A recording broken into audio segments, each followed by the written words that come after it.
नमस्कार दोस्तों, कैसे हैं आप लोग। तो आज मैं बात करूंगा बैंकिंग ट्रांजैक्शन टैक्स के बारे में।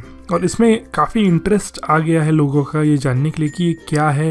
ये एक बहुत बड़ा टैक्स रिफॉर्म है। तो मैं आपको बताना चाहता हूँ ये जो बैंकिंग ट्रांजैक्शन टैक्स है इसमें एक्चुअली क्या होने वाला है। तो जैसे कि आप जानते हैं कि भारत जो है उसको टैक्स रिफॉर्म्स की सख्त ज़रूरत है। यहाँ पर अभी भी सिर्फ 3% ही पॉपुलेशन जो है इनकम टैक्स पे करती है। और बिजनेसेस में भी जो कैश में डीलिंग होती है उसमें कोई टैक्स नहीं पे किया जाता, सारी टैक्स चोरी किया जाता है। तो इससे क्या होता है कि सिर्फ कुछ ही लोगों पे जो ऑनेस्टली अपना टैक्स पे कर रहे हैं उन सब में पूरा बर्डन आ जाता है पूरे देश की टैक्सेस को पे करने का। तो जो सिर्फ 3% लोग हैं वो बाकी 97% लोगों के लिए भी टैक्स पे कर रहे हैं। और ये जो है ये सिचुएशन अभी तो ठीक है लेकिन लॉन्ग टर्म में सस्टेनेबल नहीं है अगर इसको रिफॉर्म ना किया जाए। तो जो बैंकिंग ट्रांजैक्शन टैक्स है वो क्या है, वो एक नया टाइप का टैक्स है जो कि जब लाया जाएगा तो जो भी डायरेक्ट टैक्सेस है जैसे इनकम टैक्स है उसको, और जो इनडायरेक्ट टैक्सेस हैं जैसे आपका GST, VAT, service tax, excise वगैरह, इन सबको हटा के लाया जाएगा। और ये जो टैक्स है ये बहुत ही सिंप्लीफाइड फॉर्म ऑफ टैक्स है। इससे बहुत सारे फ़ायदे हैं जो मैं आपको बताऊंगा क्या है। और ये जो टैक्स है ये जो बर्डन है कुछ ही लोगों पे उसको सब लोगों पे बराबर बांट देगा। तो कैसे ये काम करेगा ये मैं आपको बताता हूँ। ये बैंकिंग ट्रांजैक्शन टैक्स कैसे काम करेगा।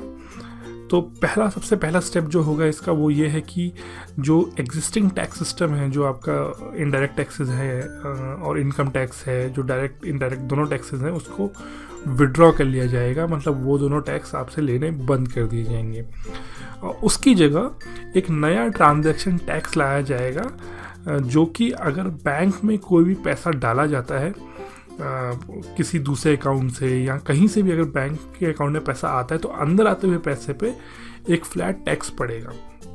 तो मान लीजिए फॉर एग्जांपल आपकी सैलरी है कुछ 10,000 रुपये महीना। तो जब आपकी सैलरी आपके बैंक अकाउंट में क्रेडिट होगी तो उसमें 200 रुपये टैक्स कट जाएगा और 9,800 रुपये आपके बैंक में आ जाएंगे। इसके साथ क्या होगा कि बैंक ट्रांजैक्शन में जब टैक्स लगाया जाएगा तो गवर्नमेंट ये भी चाहेगी कि सारे ट्रांजैक्शन बैंक के थ्रू हो, कैश में ना हो। तो इसके लिए क्या करेंगे कि जितने भी हाई डिनोमिनेशन नोट हैं, जो 100 रुपये, 500 रुपये, 1,000 रुपये और 2,000 रुपये के जो नोट हैं उनको विड्रॉ कर लिया जाएगा और सिर्फ 50 रुपये तक की करेंसी मार्केट में रखी जाएगी छोटे मोटे ट्रांजैक्शंस के लिए। बड़े ट्रांजैक्शन सारे बैंक के थ्रू होंगे, कैशलेस इकोनॉमी के थ्रू। और जो भी 50 रुपये के नोट जो मार्केट में फ्लोट करेंगे अप टू 50 रुपीज़, उनमें कोई ट्रांजैक्शन टैक्स नहीं होगा। तो उनमें उससे अगर आप कुछ खरीदते हैं तो कोई टैक्स नहीं है, मतलब कैश में कोई टैक्स नहीं रहेगा। लेकिन साथ ही साथ कोई भी 2,000 रुपये से ऊपर का ट्रांजैक्शन इलीगल होगा, गवर्नमेंट उस पर प्रोटेक्शन नहीं देगी। तो मान लीजिए आप एक कार खरीदते हैं और आप 2 लाख रुपये, 5 लाख रुपये कैश में दे देते हैं डीलर को, तो पहली बात तो आपको 50-50 के नोटों में वो 2 लाख रुपए देने पड़ेंगे जो कि बहुत बड़ा अमाउंट हो जाएगा। और दूसरी बात, आपका ये ट्रांजैक्शन इलीगल होगा। तो मान लीजिए कि कल आपकी कार में कुछ प्रॉब्लम निकलती है तो आप डीलर के अगेंस्ट केस नहीं कर सकते हैं। डीलर आपको सर्विस करने से रिफ्यूज़ कर सकता है क्योंकि जो ट्रांजैक्शन था वो इलीगल ट्रांजैक्शन था। तो ये 5 जो पिलर्स हैं अपने बैंकिंग ट्रांजैक्शन टैक्स के हैं। और ऑब्जेक्टिव ये रहेगा कि सारे ट्रांजैक्शन बैंक के थ्रू हों और उनमें एक इनवर्ड जो मनी आ रहा है उसमें फ्लैट टैक्स लगाया जाए। तो इससे बहुत सारे बेनिफिट्स हैं। कुछ डायरेक्ट बेनिफिट्स हैं जो मैं आपको अभी इस वीडियो में बताऊंगा। जो सबसे पहला बेनिफिट है वो ये है कि जो अभी वो 3% लोग इनकम टैक्स पे कर रहे हैं और बहुत ही छोटे से प्रतिशत के लोग जो है बाकी इनडायरेक्ट टैक्सेस पे कर रहे हैं, उनके ऊपर से बर्डन कम हो जाएगा। क्योंकि अब आप पूरे देश के लोगों को टैक्स कर रहे हैं जिनके भी अकाउंट में पैसा जा रहा है। तो जहां मैं अभी 30% या 20% इनकम टैक्स पे कर रहा हूं, वहां मुझे सिर्फ 4 या 5% इनकम टैक्स के बराबर BTT पे करना पड़ेगा। बाकी मेरा पैसा टैक्स फ्री रहेगा। साथ ही साथ एक बहुत बड़ी फ़ायदा ये है गवर्नमेंट को भी और आपको भी कि आपको कोई रिटर्न नहीं फाइल करना है। क्योंकि जो भी पैसा है वो सोर्स पे एक पॉइंट पर डिडक्ट हो रहा है, वो है बैंक में जब आपका पैसा इन्वर्ट हो रहा है। और इसके लिए आपको ना कोई रिटर्न फाइल करना है ना कुछ करना है, ये पैसा अपने आप डिडक्ट हो रहा है। और दूसरा बात, ये जो कंप्लायंस है मतलब जो गवर्नमेंट को फॉलोअप करना होता है, लोगों के रिटर्न्स फाइल देखने होते हैं, फिर लोगों को पैसा लौटाना होता है, इनका ज़्यादा पैसा कट गया या इस तरीके से जो भी करना होता है, वो कोई कॉस्ट नहीं रहेगी गवर्नमेंट के लिए। और गवर्नमेंट चाहे तो पूरा अपना आयकर विभाग और एक्साइज विभाग को बिल्कुल रद्द करके छुट्टी में भी भेज सकती है। एक और फ़ायदा ये है कि जब सारे लोग टैक्स देने लगेंगे, जब सारे ट्रांजैक्शन में टैक्स होने लगेगा, तो एक तो टैक्स रेट भी कम होंगे, उसके बावजूद भी गवर्नमेंट का रेवेन्यू तो बढ़ेगा ही ना। 3% लोग की जगह अगर 100% लोग टैक्स देने लग जाए तो गवर्नमेंट का रेवेन्यू तो बढ़ेगा, तो वो भी होगा। गवर्नमेंट का ज़्यादा पैसा आएगा जिसको ज़्यादा इंफ्रास्ट्रक्चर में, ज़्यादा पब्लिक वेलफेयर में लगा सकती है।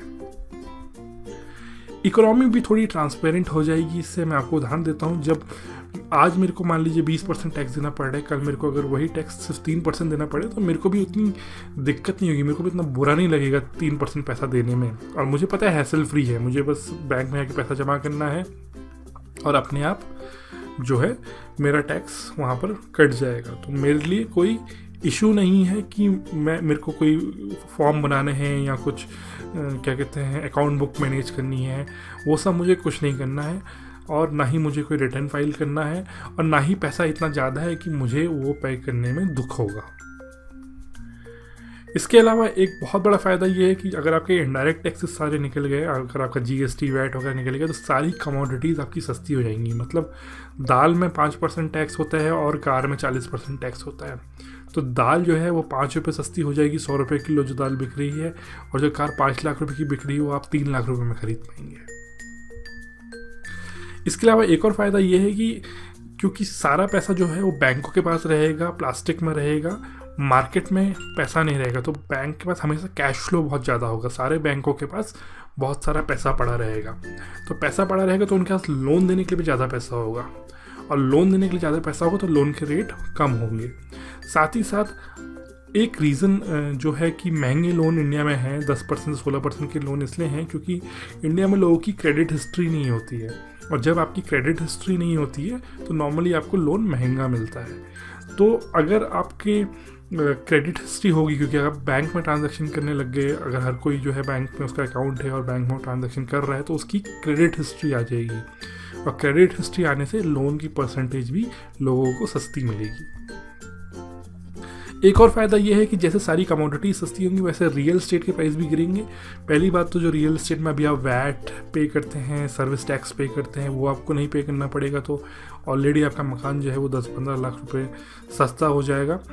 सेकेंडली, जो रियल एस्टेट को कंस्ट्रक्शन करने की कॉस्ट है, जो मटेरियल आता है उसमें भी तो टैक्स होता है, जो इलेक्ट्रिसिटी लगती है उसको बनाने में उसमें भी टैक्स होता है, तो वो सारा टैक्स भी अब नहीं रहेगा, तो इसलिए रियल एस्टेट भी ओवरऑल बहुत बहुत सस्ता हो जाएगा।